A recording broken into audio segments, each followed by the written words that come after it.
আসসালামু আলাইকুম। সহজ স্বাস্থ্য কথা সিরিজে আজকে আরেকটা ছোট্ট ভিডিও নিয়ে এলাম।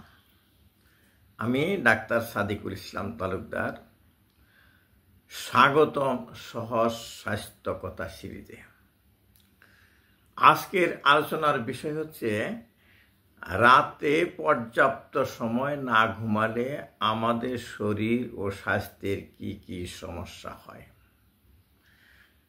মানে রাতে পর্যাপ্ত পরিমাণ না ঘুমালে, একটা আছে যে রাতে ঘুম হয় না, সেটা তো একটা রোগ। কিন্তু আমি সেই রোগের কথা বলতেছি না, যে আমার রোগ নাই, কিন্তু আমি যদি কোনো কারণে ইচ্ছা করে পর্যাপ্ত পরিমাণ না ঘুমাই, তাহলে আমার স্বাস্থ্যের জন্য কি কি সমস্যা হতে পারে। এই প্রশ্নটা গতকালই আমার একজন ফলোয়ার বন্ধু এই প্রশ্নটা করেছেন আরেকটা ভিডিওর কমেন্টে। তো তখন চিন্তা করলাম, এটা তো শুধু ওনার প্রশ্ন না, এটা আমাদের অনেকেরই প্রশ্ন আছে। সেই জন্য আজকের ভিডিও আপনাদের জন্য। তো ঘুম কেন জরুরি সে কথা আগে বলছি। তো আমাদের শরীর সারা দিন কাজ করার পর রাতে বিশ্রামের মাধ্যমে পুনরুজ্জীবিত হয়। সারা দিন ক্লাস করে আমরা ক্লান্ত হয়ে পড়ি এবং রাতে ঘুমাইয়ে আমরা আবার শরীরকে চাঙ্গা করি, পুনরুজ্জীবিত করি। মস্তিষ্ক, হরমোনের ভারসাম্য, ইমিউন সিস্টেম সবই ঘুমের সাথে সম্পর্কিত। আমাদের যে মগজ, মস্তিষ্ক আর শরীরের যে হরমোনের যে একটা ব্যালেন্স, ভারসাম্যতা, এবং ইমিউন সিস্টেম, রোগ প্রতিরোধক ক্ষমতার যে সিস্টেমগুলা, এটা সবই কিন্তু ঘুমের সাথে সম্পর্কিত। 2 নম্বর পয়েন্ট হলো অল্প ঘুমের সাধারণ প্রভাব। অল্প ঘুম পারলে কি কি হয় সাধারণত, সেটা হলো ক্লান্তি, মাথা ভারী লাগা, কাজে মনোযোগ না থাকা। আমাদের দেশ থেকে, চেম্বার থেকে অনেক রুগী আসে, বিশেষ করে মেয়ে রুগী। তাদের দেখা যায় যে মাথা ভারী ভারী লাগে, ক্লান্তি আসে, কাজে মনোযোগ থাকে না। এই ধরনের বেশ কিছু রুগী পাই আমরা। তারা আরও আছে বারবার ভুলে যাওয়া বা স্মৃতিশক্তি দুর্বল হয়ে যাওয়া, আর বলে যে আমার কেমন জানি মনে থাকে না, এই ধরনের। 3 নম্বর পয়েন্ট হচ্ছে শারীরিক স্বাস্থ্য সমস্যা, শরীরের সমস্যা হতে পারে। কি কি? যেমন হার্টের সমস্যা হতে পারে। হার্টের পর্যাপ্ত ঘুম না হলে রক্তচাপ বেড়ে যায়, হৃদরোগের ঝুঁকি বাড়ে। আর ডায়াবেটিস,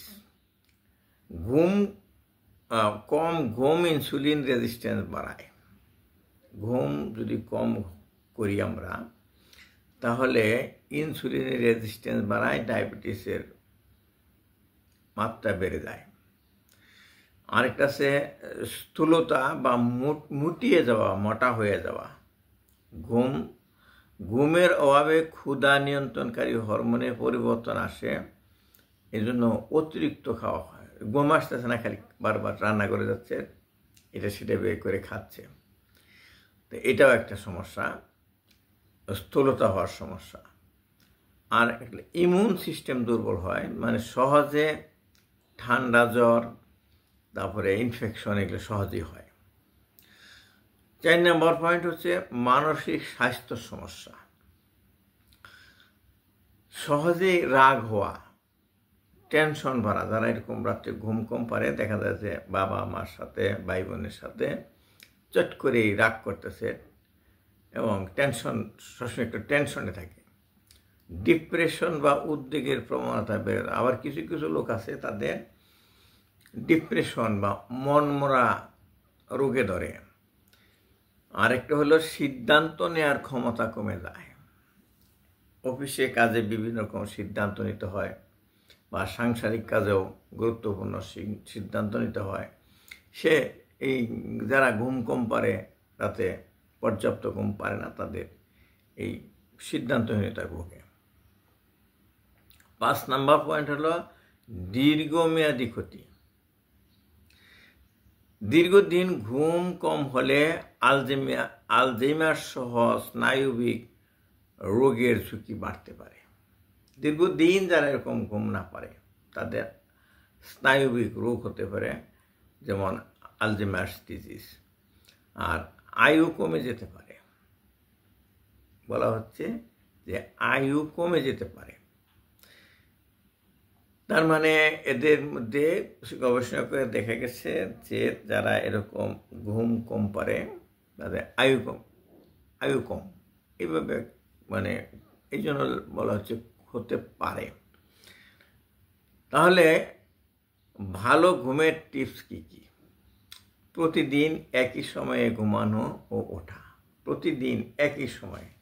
আমি আমারকে দিয়ে এক্সাম্পল দিতে পারি। আপনারা যারা চিনেন আমার কাছের বা আমার ক্লাসমেট, তারা লক্ষ্য করেছেন যে আমি কিন্তু ছাত্র জীবনে কত মানুষ সারা রাত জায়গা পড়তো, যত বড় টেনশনই থাকুক, পরীক্ষার টেনশন দিয়ে আমি কিন্তু 10টা 10:30টার মধ্যে ঘুমিয়ে পড়তাম। মানে একই টাইমেই 10টা কি 10:30 এই টাইমেই আমি ঘুমিয়ে পড়তাম। তাহলে তাহলে আপনি যে কখন পড়তেন? আসলে আমি যে ফজরের নামাজ পড়ে আর ঘুমাইতাম না। ওই সময় খুবই মাথা কাজ করে বেশি, অল্প পড়লেই বেশি, মানে অন্য সময় পড়লে যে পড়া হয় এই সময়। এখনও আমি ফজরের নামাজের পরে গুরুত্বপূর্ণ কাজগুলি আমি করি। এই যে এখন যে আমি এই ভিডিও করতেছি এটা কিন্তু ফজরের নামাজের পর। এই সময় সব সিমসাম আছে, আমি আমার মতো কাজ করে যাচ্ছি। এবং কয়েকটা আর্টিকেলও আমি এডিট করেছি। আর শোবার আগে মোবাইল টিভি কম ব্যবহার করা। অনেক আছে শুয়ে শুরু করে দেয় মোবাইল দেখা, এই করতেছে, একটার পর একটা আসতেছে। কোন সময় যে তার 2 ঘন্টা 3 ঘন্টা চলে গেছে জানে না। তারপর দেখা যায় যে কিছুক্ষণ ঘুমাইলার পরে কিছুক্ষণ পরে আজান দিচ্ছে, তাহলে তার ঘুম কম পড়ে গেল। এবং রাতে ভারী খাবার না খাওয়া। রাত্রে বেশি খাবার খেলে অনেক সময় মানে ওই বুক ভার হয়, গ্যাস্ট্রিকের ভাব হয়। বেশি না খাওয়া। আর হলো শান্ত ও অন্ধকার ঘরে ঘুমানোর চেষ্টা করা। যে ঘরটা শান্ত, ঘুমের ডিস্টার্ব হবে না, সেখানে শোয়া চেষ্টা করা, এটা ভালো। তাহলে বুঝতেই পারছেন রাতে পর্যাপ্ত ঘুম শরীর ও মনের জন্য কতটা গুরুত্বপূর্ণ।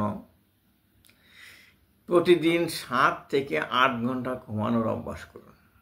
7 থেকে 8 ঘন্টা ঘুমানোর অভ্যাস করুন। তাহলে 10টার সময় শুয়ে পড়েন, 12টার আগে হলো 2 ঘন্টা, আর 12টার পরে হলো 5 ঘন্টা, তাহলে 7 ঘন্টা হলো। ফজর নামাজ যদি পড়তে চান তাহলে 7 ঘন্টা হয়। 10টায় ঘুমাইলে সকাল ফজর নামাজ পড়লে তার 7 ঘন্টা ঘুম হয়। এটা একটা টিপিক্যাল স্বাভাবিক ঘুম। তা আশা করি আমাদের এক বন্ধু যেটা জানতে চেয়েছেন, রাত্রে পর্যাপ্ত ঘুম না হলে শরীর স্বাস্থ্যের কি ক্ষতি হয়, তা আমি সংক্ষেপে বোঝানোর চেষ্টা করছি। কিছুটা উপকৃত হয়েছেন। যদি উপকৃত হয়ে থাকেন তাহলে হয়েছেন কিনা তাও লেখেন কমেন্ট বক্সে, বা আর কি পয়েন্ট বাদ পড়ে গেল, এটা জরুরি ছিল বলি নেই, সেটাও লেখেন। তবে এটা কিন্তু ডাক্তারদের জন্য না, ডাক্তাররা এসে অনেক ঢের বেশি জানে। আমি জাস্ট আমার সাধারণ যারা ডাক্তার না তাদের উদ্দেশ্যে কিন্তু আমার এই কন্টেন্ট তৈরি করছি। আপাতত লাইক দিয়ে রাখুন, যাতে ফেসবুক ইউটিউব বুঝতে পারে আপনারা লাইক করতেছেন। লাইক করলে হয় কি, লাইক দিলে হয় কি, এটা আরও তারা ভিউ করায় আর কি। ভিউ করলে তো আমার লাভের কথা চিন্তা করতেছে না, ভিউ করলে আপনাদেরই লাভ, আপনাদের বন্ধুদের লাভ। আর হচ্ছে নিজের টাইমটা। আরেকটা হলো যে আর এরপরে কোন ভিডিওটা দিলে আপনি মনে করেন যে পাবলিক বেশি খুশি হবে, বেশি মানে দরকারি মনে করবে, সেটা আমাকে কমেন্ট বক্সে জানান, আমি দেওয়ার চেষ্টা করব। আর আরও বন্ধুদেররাও যেন আমার এই ভিডিওটা শুনতে পারে, দেখতে পারে, এই জন্য এই শেয়ার বাটনে ক্লিক করে আপনার ফেসবুক টাইমলাইনে শেয়ার করে দিন, আপনার বন্ধুরাও দেখতে পারবে। এবং যদি এইটা আপনি ভালো মনে করে থাকেন, তাহলে আপনার বন্ধুরা মনে করবে যে বন্ধু আমার ভালো জিনিসই শেয়ার করে। এই বলে শেষ করছি। সবাই সুস্থ থাকুন, ভালো থাকুন। আল্লাহ হাফেজ।